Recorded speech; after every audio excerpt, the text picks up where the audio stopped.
Ensuite, second trait du sigma, il a son propre chemin. C'est pour ça que pour moi c'est assez proche des mouvements MGTOW. C'est contrairement à l'alpha qui souhaite être à tout prix le leader ou le bêta qui suit par confort et sécurité, mais le sigma il va plutôt faire le pas de côté, regarder ce qui se passe et essayer d'établir son propre chemin en prenant ce qui lui est utile. Il va analyser le meilleur des mondes en fait. Il va prendre ce qui est bien chez l'alpha, à savoir peut-être ce côté de se dire bon je me démerde tout seul, je pars sur mon truc et je me débrouille, et aussi le côté du bêta où le bêta il suit donc il s'expose pas publiquement. Vous voyez qu'un sigma c'est mystérieux, ça reste dans l'ombre.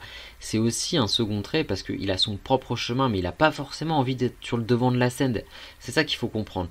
Le sigma c'est au niveau de la hiérarchie avec les alphas, c'est au même niveau. C'est juste qu'il est presque en dehors finalement de cette hiérarchie parce qu'il n'a pas besoin de faire le leader. Vous voyez, c'est ça qui est hyper important. Il a naturellement du coup des projets personnels. Il a un plan très clair, très précis à réaliser. Il n'accepte pas forcément tout le monde dans sa vie, car en fait il connaît la valeur de son temps et surtout de son énergie.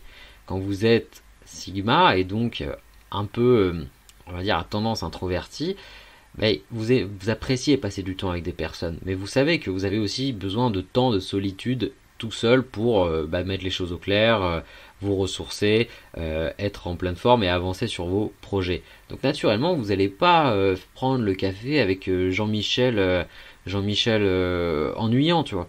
Ce serait pas logique ni cohérent par rapport à votre état d'esprit. Donc vous n'allez pas accueillir n'importe qui. C'est pareil pour les femmes. Vous n'allez pas accueillir n'importe quelle femme dans votre vie parce que vous savez que une femme peut être quelque chose qui va vous pousser et va vous donner énormément d'énergie, ou quelqu'un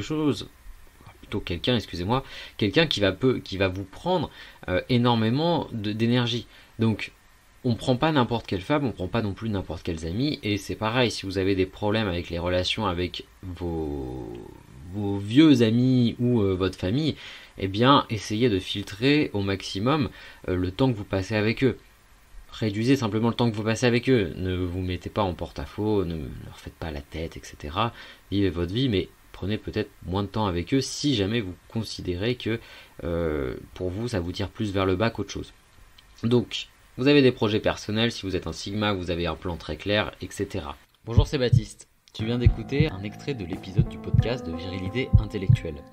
Tu peux retrouver l'ensemble de cet épisode directement dans la description de cette vidéo.